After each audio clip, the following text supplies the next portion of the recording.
Hello friends, எல்லாரும் எப்படி இருக்கீங்க? இந்த குழம்பு செய்யறதுக்கு சின்ன வெங்காயமும் பூண்டும் ஒரே ஒரு தக்காளியும் போதுங்க. சுட சுட சாதத்தில் நல்லெண்ணெயோ நெய்யோ சேர்த்து இந்த குழம்பையும் பிசைஞ்சு சாப்பிட்டோன்னா பாருங்க, அடடா அற்புதமாக இருக்கும். சாதம் மட்டும் இல்லைங்க, கல் தோசை, சப்பாத்தி, இட்லி, வெண்பொங்கலுக்கு கூட இது ரொம்ப சூப்பராக இருக்குங்க.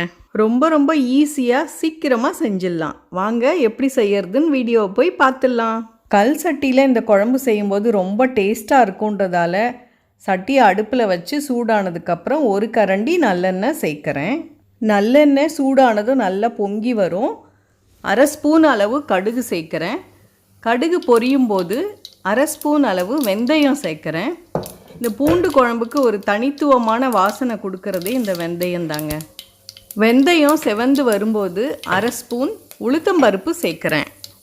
அடுத்ததாக சின்ன சின்னதாக இருக்கிற பெருங்காய கட்டிகள் ஒரு 3 சேர்க்குறேன். பெருசாக இருந்தால் ஒரு கட்டி போகிறோம், பவுடராக இருந்தால் 1/4 ஸ்பூன் பெருங்காய பவுடர் போகிறோம். பெருங்காயம் நல்லா பொரிஞ்சதுக்கப்புறம் 4 வரமிளகாய் இந்த மாதிரி சின்ன சின்னதாக உடச்சி அதையும் சேர்க்குறேன். மிளகா சேர்க்கும்போது ஒரு நல்ல வாசனையை கொடுக்கும் இந்த குழம்புக்கு. அடுத்ததாக 12 பல் பூண்டு லேசாக தட்டி அதை சேர்க்குறேன். பூண்டு நல்லா வறுக்கணும். ஓரளவு வறுபட்டதுக்கப்புறமா 150 கிராம் சின்ன வெங்காயம், கொஞ்சம் பெருசாக இருந்ததால் இந்த மாதிரி கட் பண்ணி வச்சுருக்கேன். சின்ன சின்ன வெங்காயமாக இருந்தால் நம்ம அப்படியே முழுசாகவே சேர்த்துக்கலாம். அதையும் எண்ணெயில் சேர்த்து நல்லா வதக்கணும். அடுப்பை சிம்மில் வச்சு வெங்காயம் நல்லா வதங்கி வரணுங்க. அந்தளவு நம்ம இந்த எண்ணெயிலேயே வதக்கணும். 1 டேபிள் ஸ்பூன் அளவு சாம்பார் மிளகாய்த்தூள் சேர்க்குறேன். சின்ன ஸ்பூனாக இருந்தால் 2 ஸ்பூன் அளவு சேர்க்கலாம். இந்த எண்ணெயில் மிளகாய்த்தூள் நல்லா வெங்காயத்தோடு சேர்த்து வதக்கணும். குழம்பு நல்ல காரமாக இருக்கணுன்றதுக்காக 1 ஸ்பூன் வரமிளகாய்த்தூள் சேர்க்குறேன். காரம் நிறைய வேணான்றவங்க அரை ஸ்பூன் அளவு சேர்த்துக்கிட்டால் போகிறோம். அடுப்பை குறைச்ச தணலில் வச்சு நல்லா இந்த மிளகாய் பொடி, வத்தப்பொடி எல்லாமே எண்ணெயில் வதங்குற அளவு நம்ம ஸ்லோவில் வதக்கி கொடுக்குறோம். பாருங்கள், வெங்காயம் பூண்டு எல்லாமே சேர்ந்து ஓரளவு நல்லா வதங்கி வந்துருச்சு. இப்போது அரை ஸ்பூன் அளவு மஞ்சள் தூள் சேர்க்குறேன். 1 டேபிள் ஸ்பூன் அளவு, அதாவது 2 சின்ன ஸ்பூன் அளவு தனியாத்தூள் சேர்க்குறேன். ஒரு கைப்பிடி அளவு பூண்டு, அதாவது 20லேருந்து 25 பல் இருக்கும், அந்த அளவு பூண்டு இப்போ சேர்க்குறேன். ஏற்கனவே 2 டேபிள் ஸ்பூன் அளவு எண்ணெயும் திரும்ப சேர்த்துருக்கேன். இது இப்படியே சிம்மில் இருக்கட்டும். இன்னொரு அடுப்பில் வானல் வச்சு 1 ஸ்பூன் அளவு புழுங்கல் அரிசி எண்ணெய் விடாத அப்படியே வறுக்கிறேன் சிம்மில் வச்சு. அரிசி 3/4 வாசி வறுபட்டதுக்கப்புறம் 1/4 ஸ்பூன் வெந்தயம் சேர்த்து கூடவே வறுக்கிறேன்.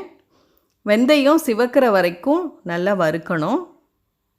நல்லா வறுபட்டதுக்கப்புறம் இது ஒரு தட்டில் கொட்டி ஆற வைக்கிறேன். அரிசி வெந்தயம் வறுத்த அதே பாத்திரத்தை திரும்பவும் அடுப்பில் வச்சு 1 தக்காளி கட் பண்ணி சேர்த்தது, கூடவே 1 பெரிய வெங்காயம் கட் பண்ணது, 2யுமே 1 ஸ்பூன் எண்ணெய் ஊற்றி தக்காளி நல்லா பாதி அளவு வதங்குற அளவுக்கு எண்ணெயிலேயே வதக்கிறேன். சின்ன மிக்சி ஜாரில் அரிசி வெந்தயம் வறுத்ததை சேர்க்குறேன். இது கம்மியாக இருக்கிறதால அரைப்படாதுன்றதால குழம்புக்கு தேவையான அளவு உப்பையும் இப்போயே சேர்த்து நல்லா பொடி பண்ணி வச்சிடுறேன். பொடி பண்ணதுக்கப்புறம் அது கூடவே வெங்காயம் தக்காளி 2யும் சேர்த்து நல்லா பேஸ்ட்டாக அரைச்சி வச்சிடுறேன். குழம்பு நல்லா கொதிச்சு வந்துருச்சு. இப்போ நம்ம அரைச்சி வச்சுருக்க விழுதை சேர்த்து இந்த எண்ணெயிலேயே மசாலா எல்லாம் சேர்ந்து கலக்கிற அளவு கலந்து ஸ்லோவில் வச்சு நல்லா வதக்கணும்.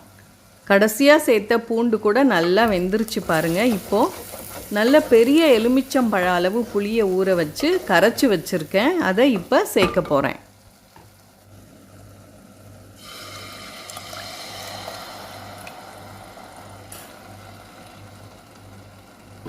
புளி தண்ணி சேர்த்து நல்லா எல்லாத்தையுமே கலக்கிறோம் பாருங்கள். நல்லா கலந்ததுக்கப்புறம் நமக்கு எந்த அளவு குழம்பு தேவையோ அதை விட கொஞ்சம் அதிகமாக தண்ணி ஊற்றி நம்ம நல்லா கொதிக்க வைக்கிறோம். குழம்பு பாதியாக சுண்டணும், அந்த அளவு நம்ம சிம்மில் வச்சு கொதிக்கணும். அந்த எண்ணெய் பிரிஞ்சு இந்த மாதிரி எண்ணெய் தனியாக மேலே வரணுங்க. அந்த அளவு கொதிச்சாதான் இந்த குழம்பு ரொம்ப டேஸ்ட்டாக இருக்கும். ரொம்ப சீக்கிரமாக ரொம்ப டேஸ்ட்டாக சின்ன வெங்காய காரக்குழம்பு ரெடி பண்ணிட்டோம். பருப்பு சேர்த்து செஞ்ச கூட்டு இது கூட சைட் டிஷ்ஷாக வச்சு சாப்பிட ரொம்ப டேஸ்ட்டாக இருக்கும். இந்த வீடியோ பிடிச்சிருந்தா மட்டும் சப்ஸ்கிரைப் பண்ணுங்கள். செஞ்சு பார்த்து டேஸ்ட்டாக இருந்ததுன்னா உங்கள் ஃப்ரெண்ட்ஸ்க்கு ஷேர் பண்ண மறந்துடாதீங்க. ஃபஸ்ட்டு கமெண்ட்டில் இன்னொரு காரக்குழம்பு கொடுத்துருக்கேன், அதையும் கண்டிப்பாக பாருங்கள்.